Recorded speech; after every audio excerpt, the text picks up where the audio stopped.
Welcome to Politics Done Right. I am your host, Egberto Willies. This is a progressive program that will take the mystery out of politics.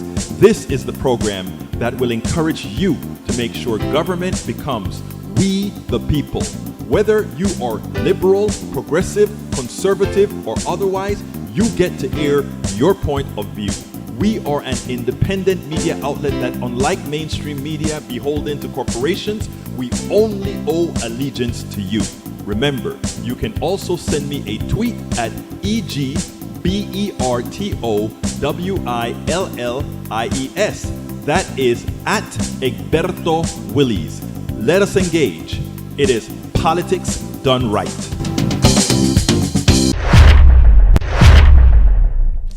Well, folks, welcome to one more edition of Politics and Right. I'm Egberto Willies' host. Thank you so kindly for being a part of the show. We are going to have, que vamos a tener, a very good show for you today. Welcome aboard, Michael Rutnan. Welcome aboard, Bridge MCP.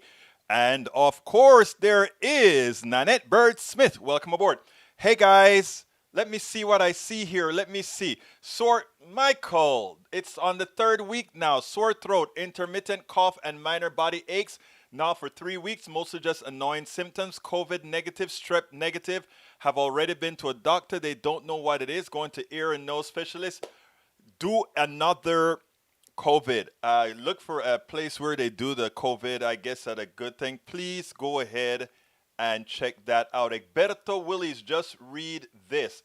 What do you want me to read, Bridge? I don't see what you want me to read. Did you put it somewhere that I can't see it? I see. You have progressives tell Biden appointees must be diverse and free. I will read it. I will read it when I'm playing the interview today so that we can go over that. So thank you so kindly for that, Bridge MCP. Para ver. Anyhow, let's go ahead and let's get busy. What's the show about today? Let's go ahead and get that onto the screen. Let's see. Today's show is author of Death to America, How We the People Screwed Ourselves. I spoke to him. I think you're going to enjoy what he has to say. And then, of course, there is Election 2020. We'll start there. We'll start talking about that. I want to also go over some things about how people are thinking, what the thought process that's going on with a lot of people that I must say, while disconcerting, I can understand, especially based on what they say. Anyhow, so author of Death to America, How We the People Screwed Ourselves. We speak to the author of that book. Election 2020 is in full vogue. Here's for today, and we're going to show you a few things that we're going to talk about today. Question: senators fail to ask Supreme Court Justice nominee Amy Coney Barrett. Topic number one with video. It's sick and it's evil. Trump's implicit coronavirus policy described by Chris Hayes. I don't know if you saw it yesterday, but we're going to kind of deconstruct that a bit. Then Ian Gervitz has been working as a prominent television writer, director, and executive producer. He has over 300 hours of television in his credit. He is author of Death to the America. How that one I told you before. Hey, you guys remember that show at the bar? What was it called? I can't remember. Anyway, he was writer of that show as well. Come on, guys. What's the show where the guy goes and they sit down at the bar, drink beer, and there's a funny mailman there and all that good stuff? I know one of you guys are going to tell me what it is right now because you guys watch all these programs. You guys have fun with all these programs. Anyhow, I'm going to start with a piece here, folks. This is our president. This is our presidente. Check out what this guy had to say to a reporter. We know he's in trouble. We know he's in trouble. A lot of his people don't. But in as much as we know he's in trouble, the one thing I still have to go, cheers, thank you so kindly. Cheers, Daniel Ledo. Thank you, brother. Cheers, you're right. Anyhow, you got to check this out, guys. This is our great president talking about Biden. Check this out. The president's re-election campaign is in a dire situation, and he's latched on to a closing message that echoes his 2016 campaign. Lock them up. I think today he's staying in the basement to talk to his lawyers. They caught him, Cole. They caught him, Cole. He should be in jail. He's a criminal, and he should be in jail. And as far as I'm concerned, the Biden family is a criminal enterprise. It really is. Look at what's going on. a criminal.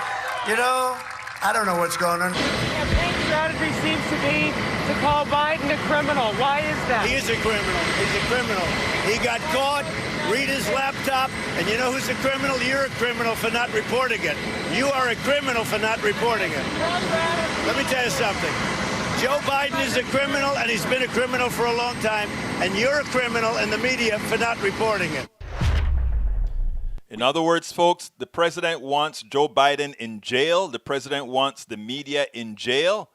Does that ring a bell to anybody? You see, I'm from Central America. I understand how these things work. You know, America is seeing a new thing.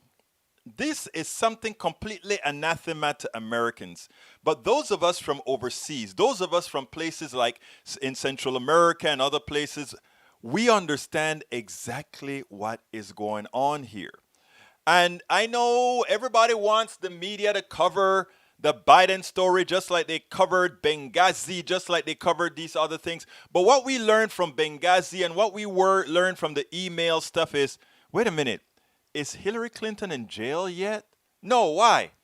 Because Hillary Clinton is not doing anything different than what the president's daughter is doing with emails, right? I remember when they all went and started talking about she had a server in her basement. And that was the crazy thing, right? Oh, she was cheating with the emails. Where are the emails? As if the server, I am a computer guy. I write programs. I do all that kind of stuff before I started doing this full time. And this is what always got me with the Hillary Clinton and emails. And I want you guys to listen to this keenly, right? That was never a story about Hillary Clinton being able to hide anything by having a personal server. Because every server talks to something else. And her personal server spoke to the DOD. Her personal server spoke to all these other computers, right? Which means every email that was really on her computer was also on other computers that's going through America's big pipe. So there was really nothing to hide. And there was a part of the government that always had all that stuff. They didn't need her server. This was all media hype that the right wing also was able to turn into hype because of the ignorance of the media. If they had come out and said, wait a minute, you mean if Hillary Clinton sent a piece of mail from her server to any office or any foreign government or anything, could we have seen that? The answer is yes. Are those emails out there? Yes. Why aren't they found? Nobody wants them to be found because there's nothing to see. And that is what nobody ever spoke about. It was all a sham. Benghazi, as far as these stories, though, what they want to do is they want to create confusion with Biden's son. Was Biden's son on drugs? Yeah. Was a lot of other people on drugs? Yeah. Donald Trump is the perfect person for projection. Projection means look at all the bad things I am doing and try to project that onto someone else. And he is good at that. How did he do that?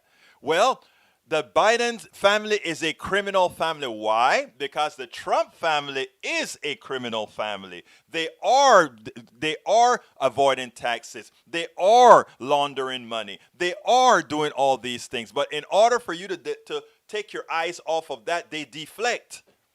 Look at the Biden family. No, look, Biden is a neoliberal. Biden's son took advantage of his father's name to get deals all over the world. Trump's family do the same thing too. But they also do a lot of illegal things, right? So what I'm trying to tell you folks is this was all smoke and mirrors, and they waited for 2 weeks before the election because they thought the media would be as silly as it was with the Hillary Clinton emails.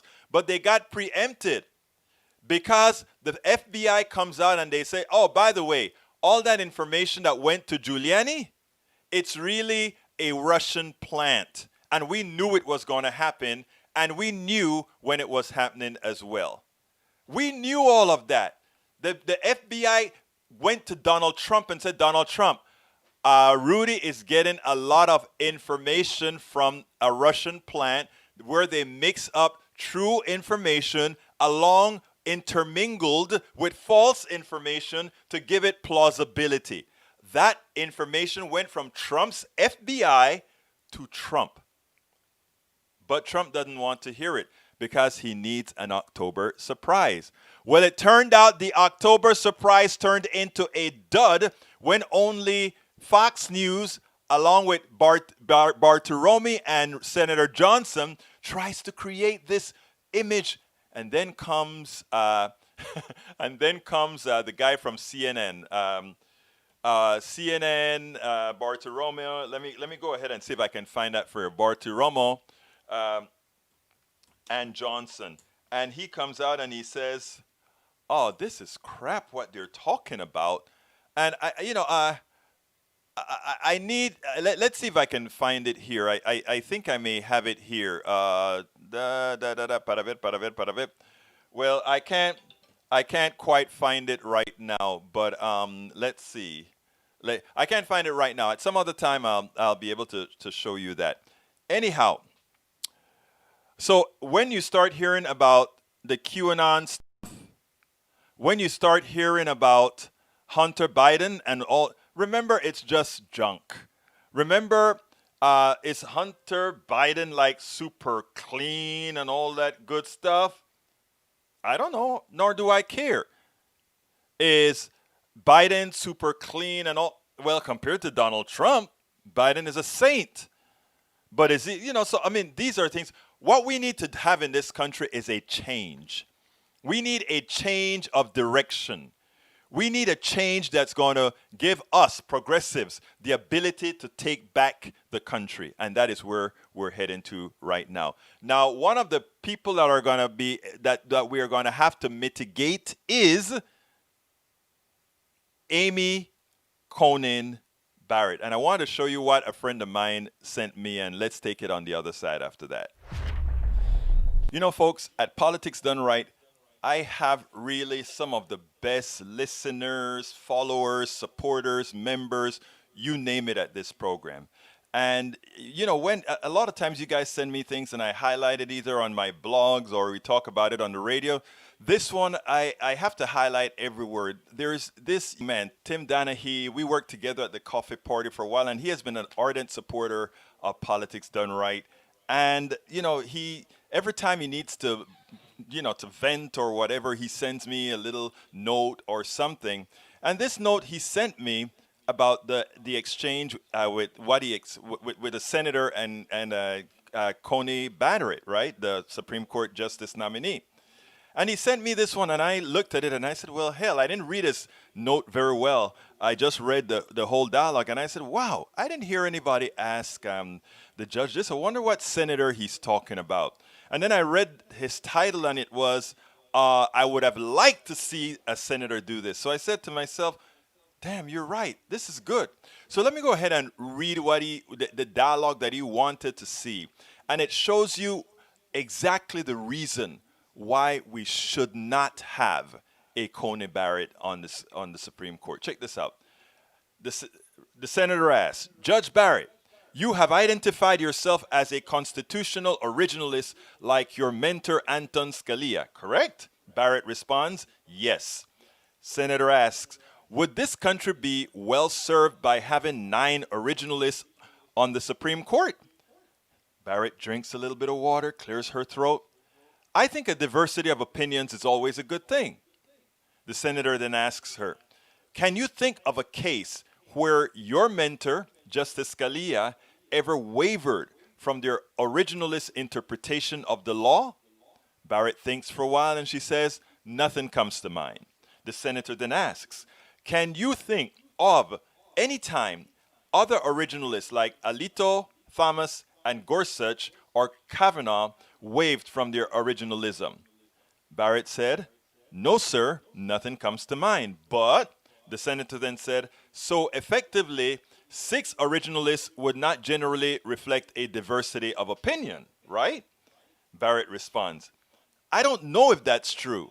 The senator then asks, if it is true, then it would be bad for the country to have a block of 6 originalists reflecting a single interpretation on the Supreme Court, right?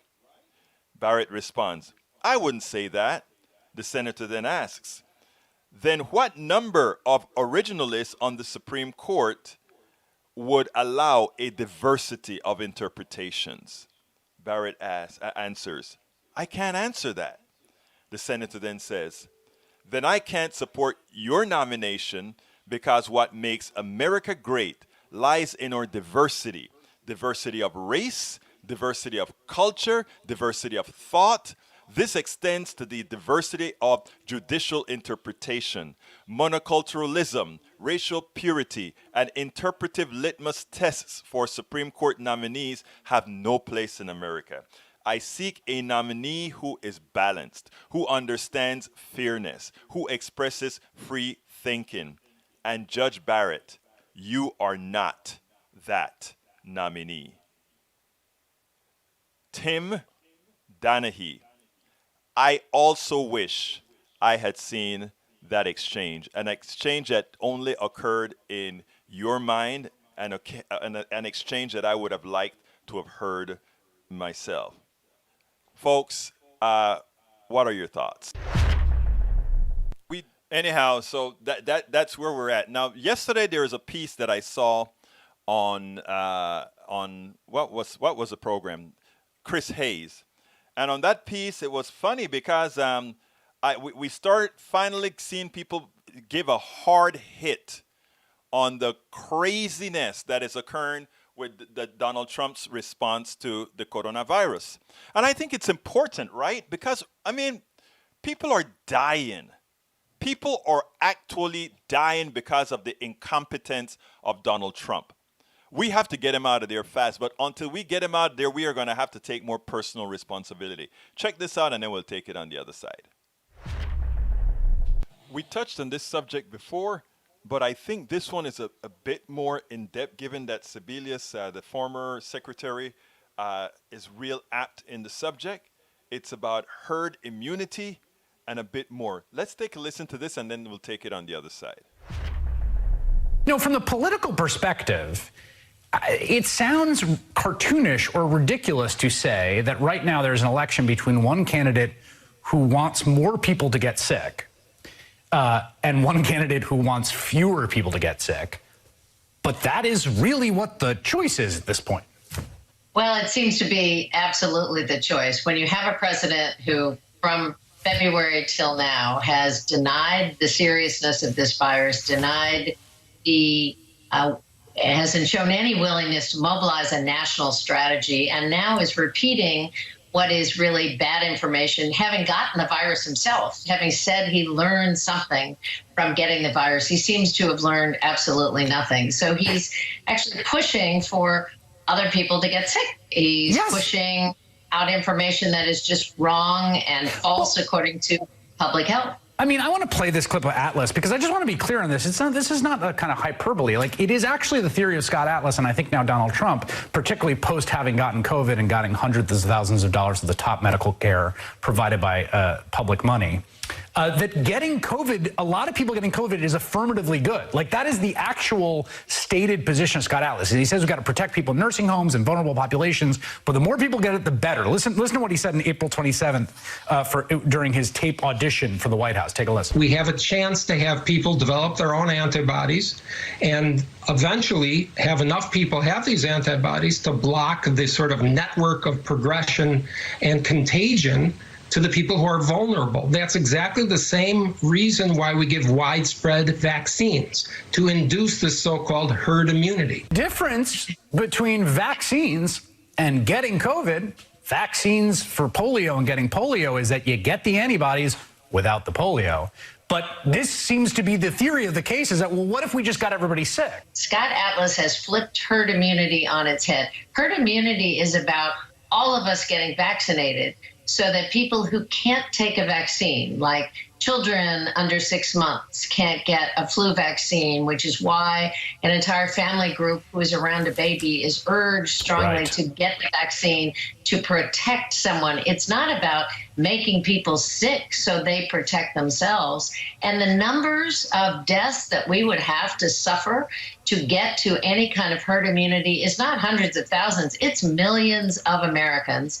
And what Scott Atlas seems to be saying is that's just fine, and now Donald Trump is repeating that. what we could watch is in the White House. The White House had its own super spreader event and then refused to do contact tracing. So you couldn't track how many cases ultimately were seeded by that event. But it's a great example of people who just ignore social distancing, ignore wearing a mask, are now defiantly saying, oh, my heavens, don't listen to the scientists, threatening Anthony Fauci, who is the world's foremost expert on infectious diseases, and suggesting everybody in the country should just get sick. And some people will die, yeah, but a lot of people won't die, and that would really be better. It is so shocking. I'll say the words that you wouldn't. It's sick and it's evil is what it is. Look, folks, China GDP is not flat. It's not negative. It's growing. We can look at Taiwan. We can look at New Zealand, whose prime minister just got reelected in a landslide because of how good she followed the science. She shut her country down when she needed to for a short period of time. She did all the kind of contact tracing that was necessary. And she put the country, or she has the country without any substantial notion of COVID-19. We have someone in our White House that is, it's a comedian playing a president that has caused the death of over 220,000 Americans, and by election time will likely approach 300, well, probably 250 to 300,000 people. We're about to enter a bad period because we have done nothing right to mitigate what's going on. If we want to maintain this status quo, where our economy remains defunct, where we remain in a depression, the only way that can happen, if the people who know what's right don't go out there and vote. So we have to get out there and vote and do the right thing. Because if we have another year of this, we better be helped by the universe. Because there's nothing good that can come out to having a leader that is non-scientific and a leader that is taking you directly into the ground. It's like crashing an airliner into the ground. We can do better. All right, folks, you know what time it is. We're almost at the halfway mark. So therefore, I want to ask those of you that are on YouTube, please go ahead and click that join button and become a part of the family, become a part of the posse. A lot of perks there for you if you go ahead and join. So please go ahead and click that join button if you are on Facebook. If you are on YouTube. And if you do it now, and I see that marker comes up that say, yeah, you got a new member, you know what I'm going to do? I'm going to call you out and say, hey, new member, come on in. We've been picking up a few every day. I thank you guys so kindly, but let's keep it rolling. Let's keep it rolling.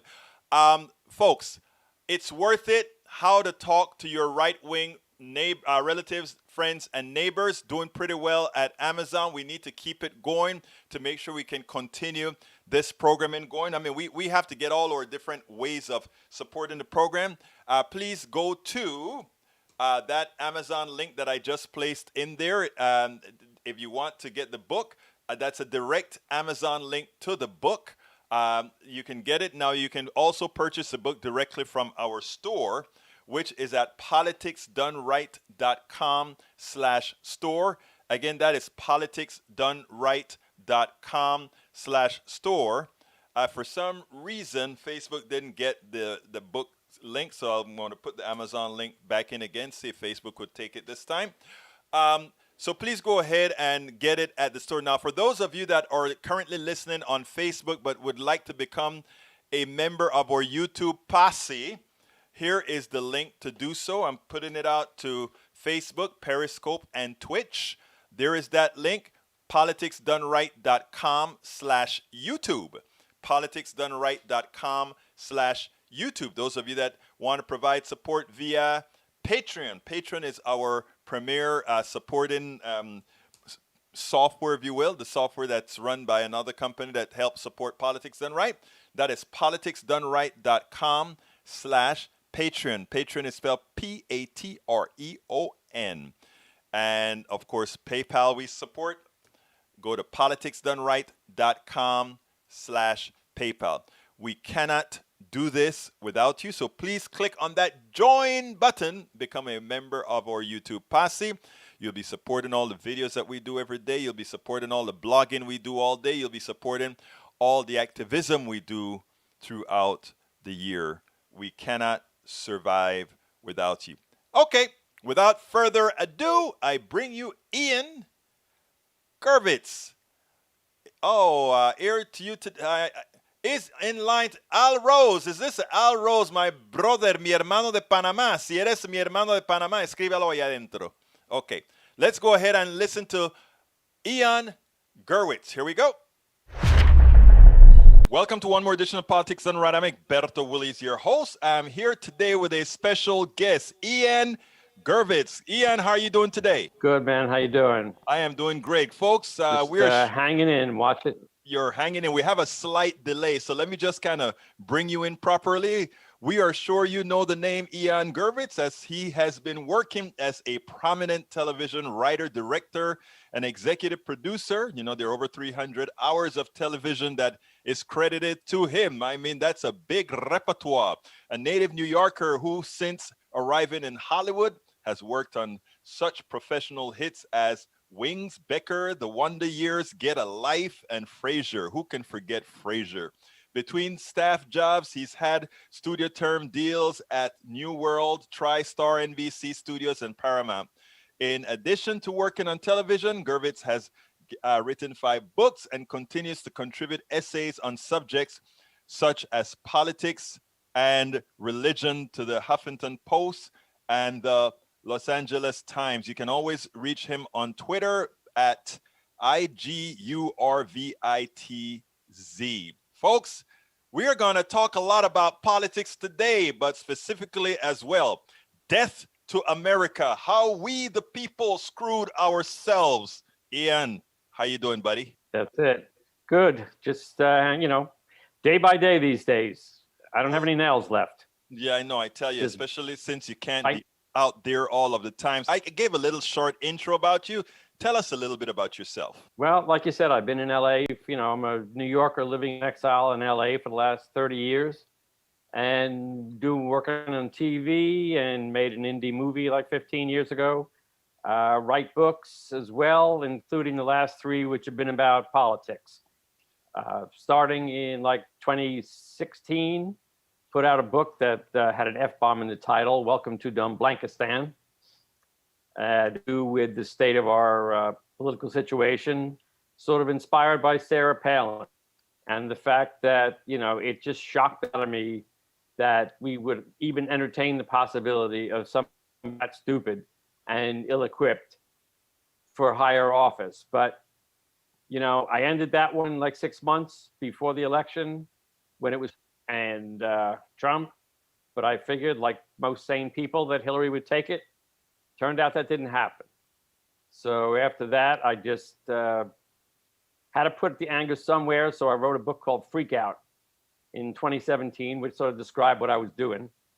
And that had to do with what happened and where are we going to go from here.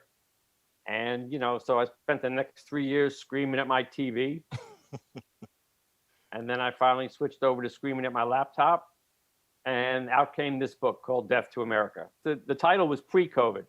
It had to do with the fact that this guy was killing our democracy. Post-COVID, it took on a little overtone as well. Now he's actually killing Americans. See what shakes out in the next 3 weeks, whether we sober up or not. Because the bottom line is, even if he pulled out 78,000 votes last time in Wisconsin, Michigan, and Pennsylvania, the sad fact is, that 63 million people pulled the lever for this guy, and it was very clear who and what he was then. But 63 million Americans said, yeah, that's my guy. And I don't care what the polls say right now. I don't believe anything. Nothing's done till it's done. And this guy never quits. So that's so true. This guy, this guy never quits. Now, let me just say one thing, because I'm a political junkie, do political shows all of the times. And what I try to tell people is I want everybody to have your caution, first of all, that you don't care. It's not over until it's over. Secondly, what I want people to do is go out there and vote. In other words, no fear, go out there and vote. But thirdly, I want to let them know that Trump is not magic. Trump did not pull out something magical in 2016. The polls had, look, our country is a misogynistic country. It is a sexist country. There's a whole lot of things that make our country what it is. And those were factors involved in the 2016 election. And we actually came within the polls. Every poll has something called a margin of error. If you have all the intrinsics that Hillary had, there's a good chance that she was going to come in on the losing side of the margin of error. And many of us spoke about that. So I don't want to put a fear in people. But what I love that you did with your book, and your table of contents says it all. Mr. You know how, or you know who goes to Washington. And folks, it starts with an SH. And since this is also going to be on Pacifica Radio, that's the reason I'm not really getting as bad as I really want to get. So tell us, who is Mr. SH? Yeah, look, basically, we found the worst person in this country, and we gave him the most important job on the planet. And it was perfectly clear who and what he was from the second he came, well, even before he came down that escalator, you know, and insulted immigrants as rapists and murderers. You know, it goes back to the Central Park Five and the ads he took out. You know, it goes back to his disgusting birther movement, that the media was complicit in giving him a platform. Major networks and major TV anchors sat him down for interviews and asked him, what is this birther thing? And how do you know? And at the time he said, I've got people crawling all over, investigators all over Hawaii, and what they're finding is unbelievable. So, you know, what'd they find? Nothing, because there was never anything there, and they should have known that. And after that, I blame the media because they aired those rallies in their entirety from start to finish. They gave him free airtime. The only thing they should have done is run a 5-second clip with a crawl underneath that said deranged racist maniac loose in local arena. And that should have been the story. But they legitimized somebody illegitimate.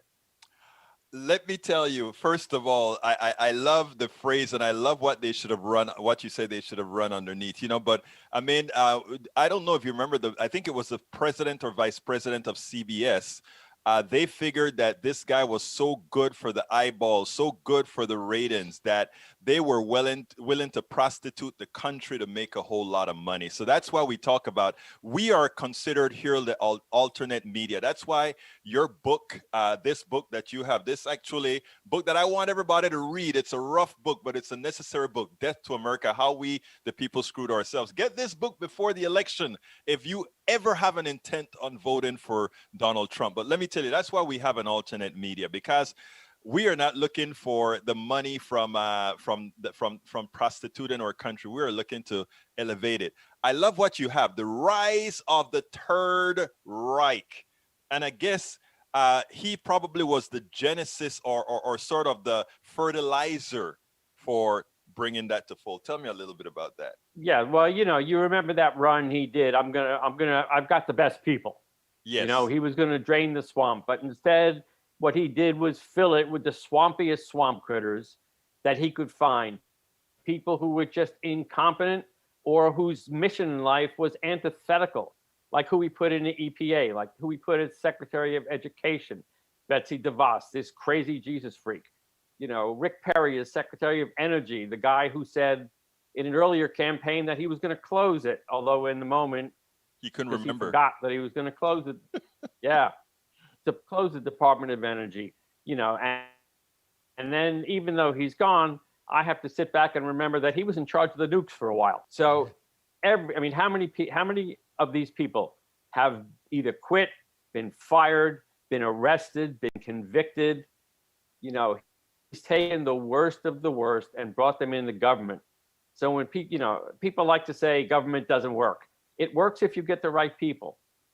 It doesn't work when your intent is to do what Steve Bannon claimed, which was to deconstruct the administrative state, essentially blow up government. So how could it work? And then you turn around and you see what happened. with coronavirus, that's how it doesn't work.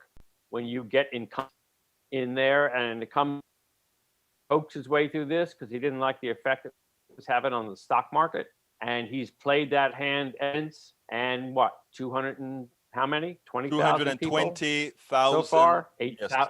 220,000. Now, let me ask you something, Ian, Dead. because you go ahead and I like your chapter, that the chapter that you have, President Tweety and the Great American Mind F. Now, that is an important thing, because where in the world would we conduct government communication by tweet? Tell me a little bit about that. This is his favorite mode of communication is Twitter, because he can just let his id run wild. So, but the thing is, the Washington Post has had this running tab of, he's 15,000 lies, 18 lies, 20,000 lies. And they seem like they're making a point, which they are, but I think there's another point you have to make, which is that every time this guy opens his mouth, he's telling the truth. And the truth is whatever I can make you think it is. So if I can make you think, like he's trying lately, we're actually turning a corner on COVID and it's going to go away and it's going to disappear like magic, he keeps saying it.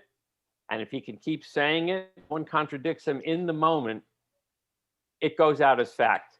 At least Savannah Guthrie busted him on a few things during that town hall. But if you don't catch him in that moment, like that comment about 85% of people wearing masks get the virus, and she said, no, it's not true. But he repeated it again. He's not used to getting busted. And if he gets busted, sometimes he'll pivot and go, well, that's what I heard, and he'll run away from it. But if he can sneak this stuff in and get a few people to believe it, he's won. And when you look at these rallies, people actually, it's like they're running, lemmings running toward a cliff. They're running toward the disease and gathering together and breathing all over each other, because he made it a way to almost defy the government by refusing to wear a mask. I mean, could you imagine? Let me just say, and I'm using this because it helps us with the delay. I think there's something important there, right? As far as running towards the cliff that you talk about. And you talk about how Savannah Guthrie, what really got him to confess. But I think it's something a little bit deeper.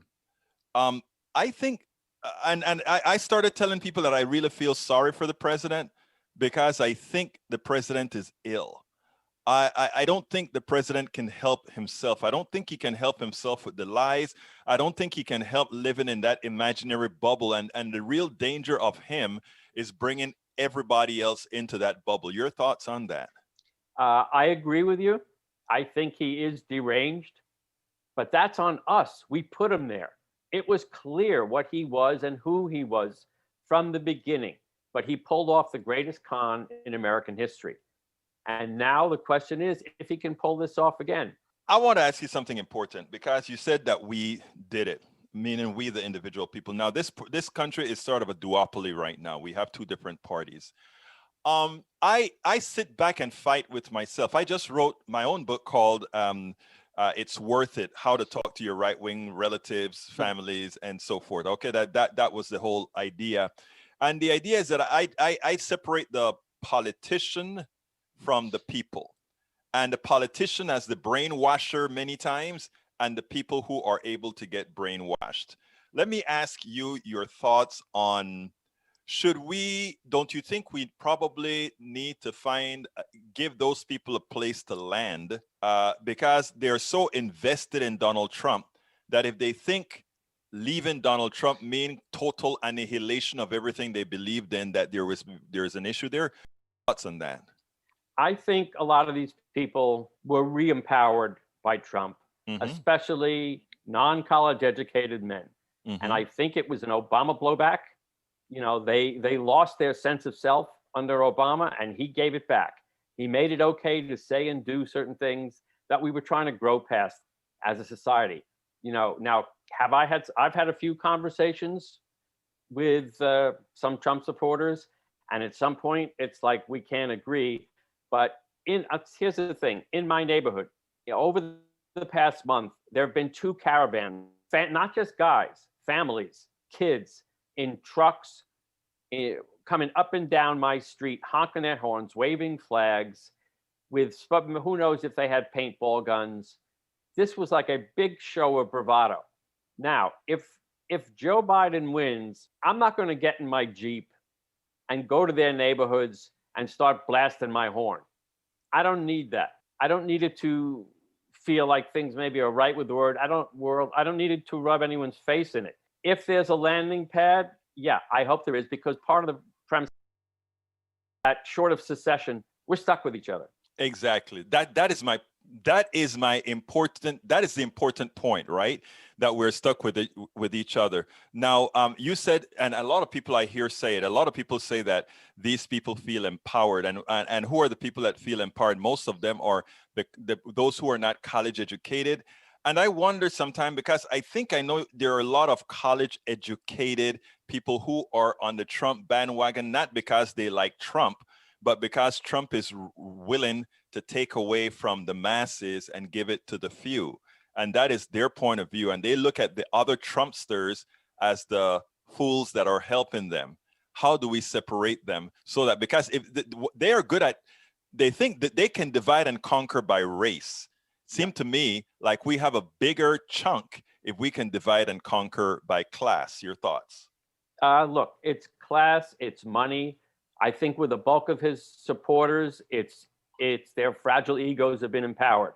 With another small group, they like those tax cuts. Right. So yeah, it's good for the stock market. But the fact of the matter is, even his economic advisor at the time, who was instrumental in those tax cuts to get the corporate rate down to like 21%, he's come out and said, we may have to kick it up to like 28 because the money's got to come from somewhere. So right. This is at least the kind of thinking that acknowledges we have to raise taxes and we have to use it for the good of the country. Now, who we elect, those people decide what is the good of the country.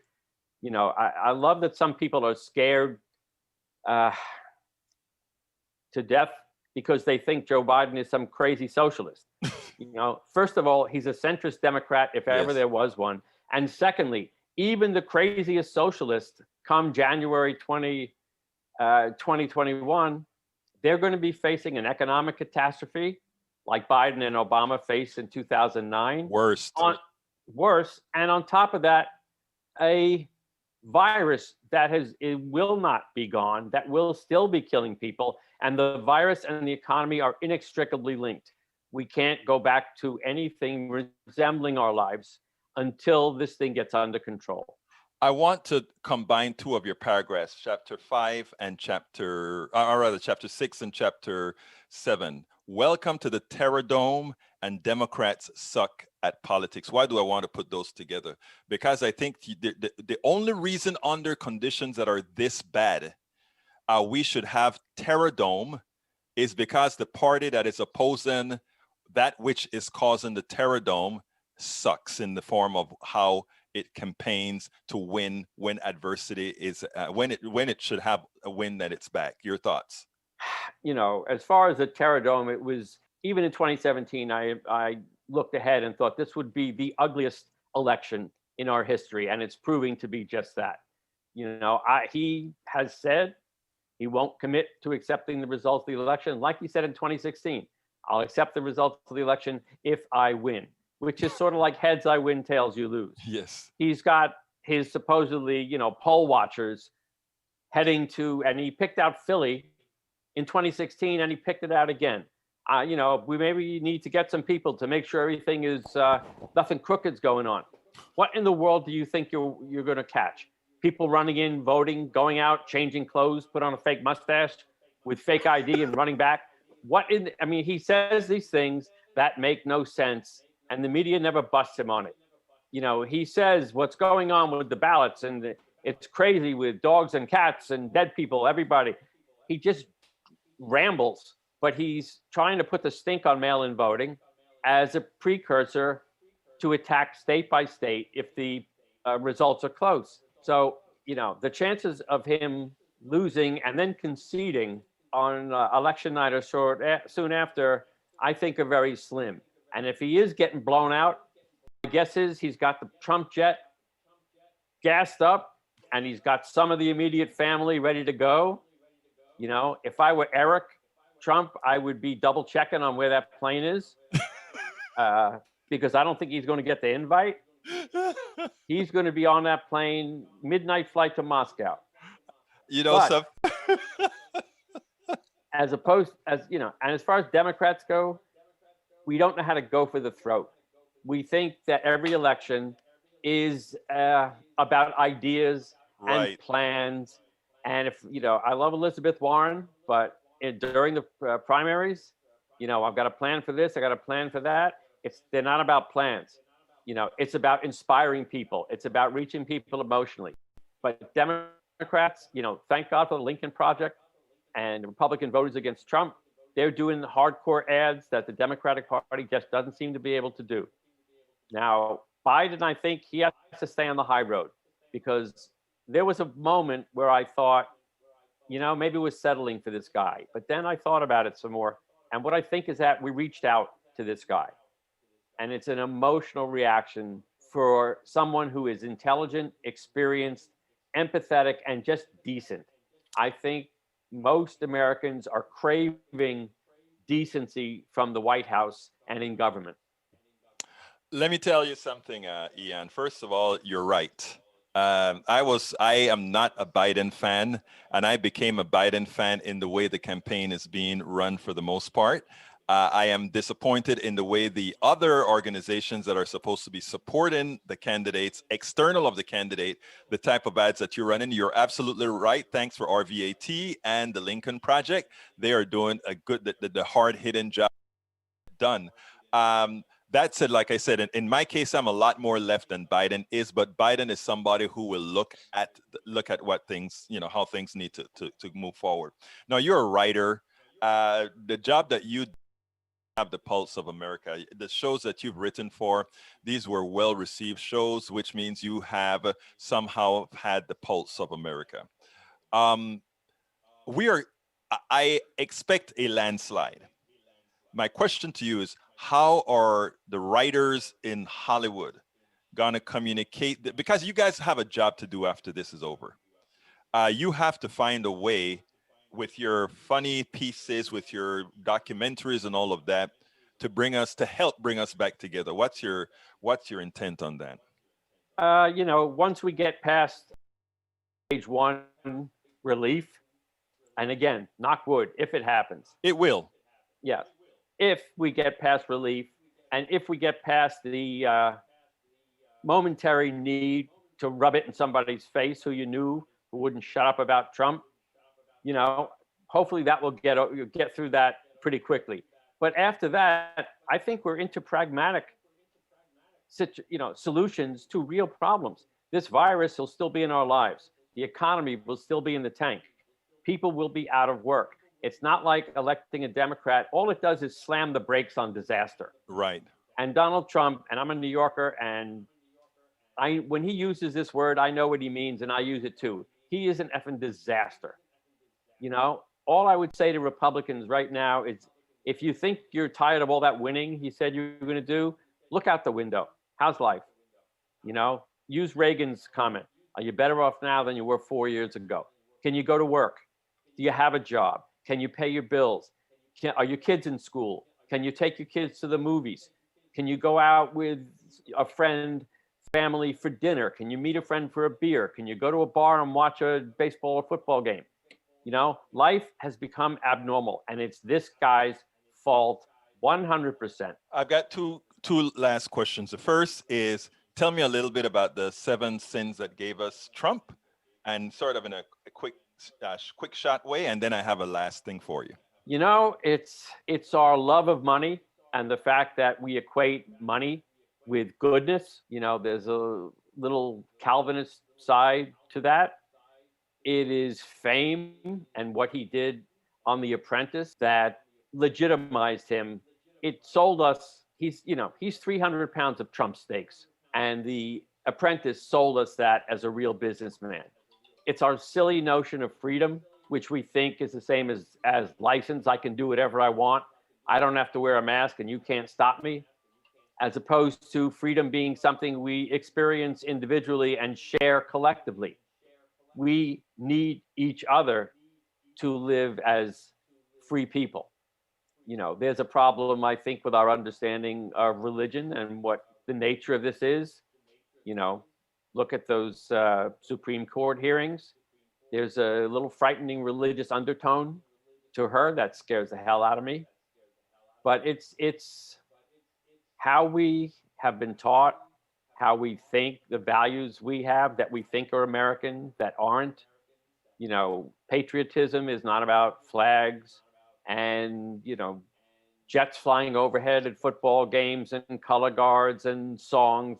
Those are just symbols of more important concepts about a way to live based on freedom. But like I said, it's something we have as individuals, but something we need each other to guarantee. Now, what didn't I ask you that you would have liked me to ask you? I think you covered it all. It's basically this is a fight for the soul of the country, and I don't understand people who, maybe in 2016, I get it. Hillary was bashed for 2 years. A lot of people said, I hate him, but I can't stand her. And maybe we need a businessman. He'll shake things up. So I almost get some people. I comprehend it. I don't understand it, but I comprehend it. Now, even if he's floating around in the high 30s or low 40s, I do not understand those people. I know. This is the biggest disaster we have ever had in my lifetime. And he cannot hoax his way out. He can't tap dance or lie his way out. Truman said the buck stops here. With Trump, the buck stops everywhere else. And he's just shucking and jiving and tap dancing and hoping to just entertain his way to re-election. The other night, I forget, he was down south, maybe in Macon, and said, if I may have to leave the country if you don't elect me. And my thought was, I'll give you a ride to the airport. Whatever I can do, just get out and leave this country alone. You were a mistake. You were a bad marriage. You were the hooker we married and woke up with the next morning and looked around and said, oh, I don't know if this was a good idea. What's this ring on my hand? Who is this person? You got to go. And I hope the American people are smart enough to get rid of him. I think they are. I think they are. Death to America. How we the people screwed ourselves. Ian Gervitz, it was my pleasure to have you on Politics Done Right. Thank you so kindly. Thank you. Nice to meet you. All right, folks, time to give all my folks a great whatever. Welcome aboard, Daniel Lado, Lee Grant, Brige MCP, Tank 28, Paul Fleming. Those were the first 5 down below. I'm keeping them growing. I'm going up. Michael Rudnin, welcome aboard. Mike Cisak, welcome aboard. Hey, Mike, I have a friend that remember you were talking about we're going to have an interview with you, Mike Cisak, and Carl Smith. He's waiting for you. Bruce Pollard, welcome aboard, my brother. Bruce Pollard, welcome aboard. Let's see who else is here. Paul Fleming, welcome aboard. I'm going up the list. Let's see. Para ver. Man, it's a lot of messages, man. Daniel Ledo, I think I got you already. Let's see who. Al Rose, my brother from Panama. ¿Cómo estás, hermano mío? Going up. Let's see. Brige MCP, I think I got you already. Daniel Ledo, I got you. Who else is here?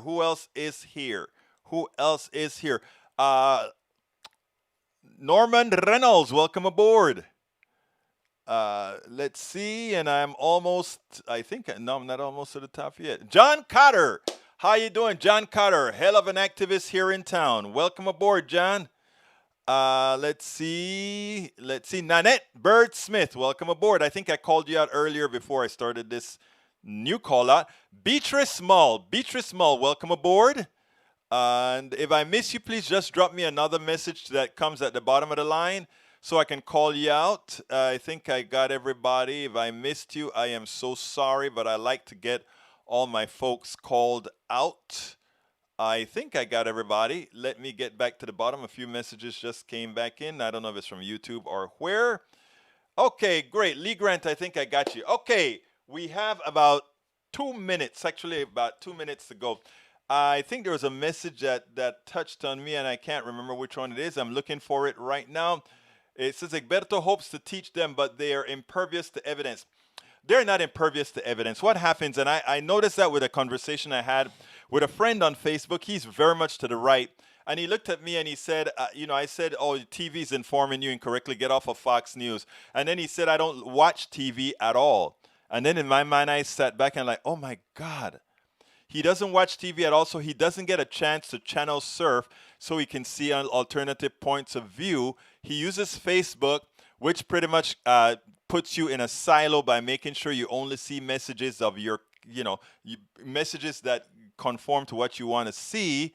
And then he's on some right-wing website. So, of course, he has a different reality that's also telling him how bad these other sources of information are. We have a big job to do. The first thing we have to do is find some commonality where we can actually grow from that. I have a lot of that in the book as well. But it's important because it isn't that these yes, they are living in an alternate state of reality. But you know what's funny? I just saw one of my right-wing brothers in here say that we are living in an alternate state of reality. And the reason they can say that is because they have learned new metrics. I mean, the metrics don't make any sense, but they have learned new metrics. Like I hear that farmers are doing well.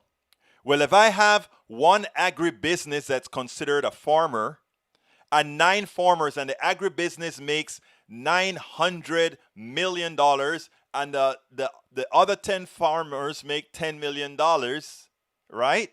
It looks, when you divide it by 10, that each farmer made $1 billion. But in reality, the other farmers are doing very poorly. But in the aggregate, when they're reporting it, farmers are doing well. Go to Iowa, go to Wisconsin, go to all these places, and you understand the dire straits that the country is in. All right, folks, if you're on Facebook, please remember to click that join button. Become a part of our YouTube posse. Very important. Daniel Ledo says, so how does Egberto explain someone like me who listens to his lies and still disagree? Because I haven't made the sale. I have not yet made the sale to you, Mr.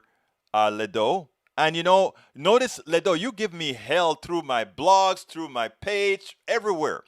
And not once have I ever contemplated blocking you or taking you out of the fold. You know why?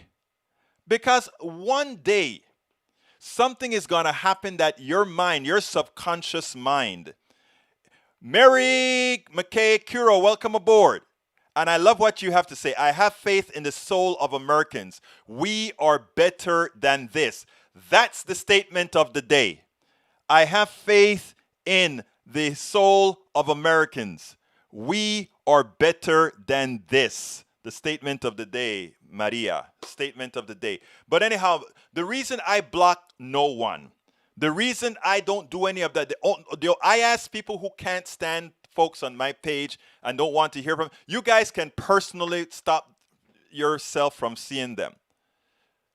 But any day I stop communicating with them, it means I will never, ever, ever be able to make a difference.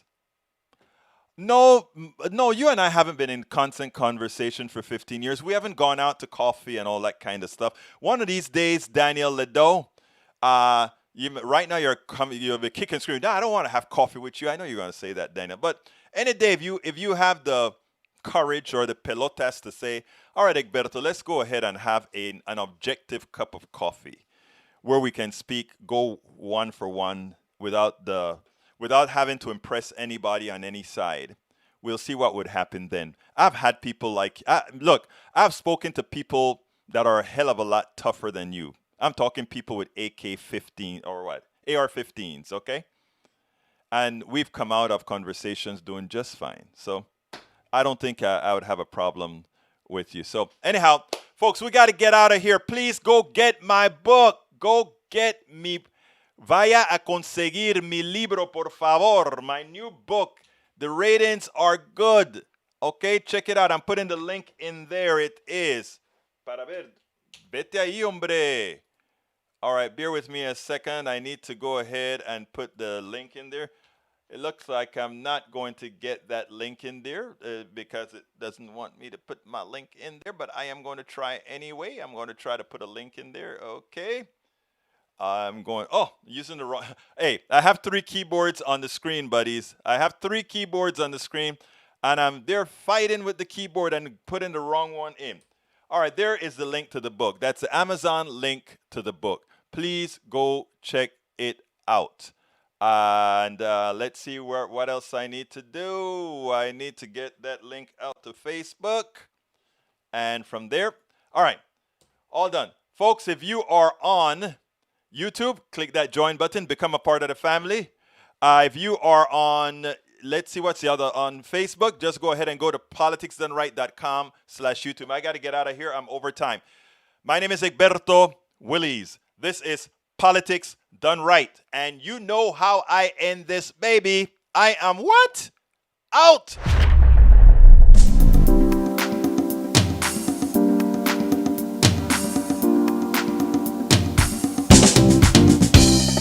Welcome to Politics Done Right. I am your host, Egberto Willies. This is a progressive program that will take the mystery out of politics. This is the program that will encourage you to make sure government becomes we the people. Whether you are liberal, progressive, conservative, or otherwise, you get to air your point of view. We are an independent media outlet that, unlike mainstream media beholden to corporations, we only owe allegiance to you. Remember, you can also send me a tweet at EGBERTOWILLIES. That is at Egberto Willies. Let us engage. It is Politics Done Right.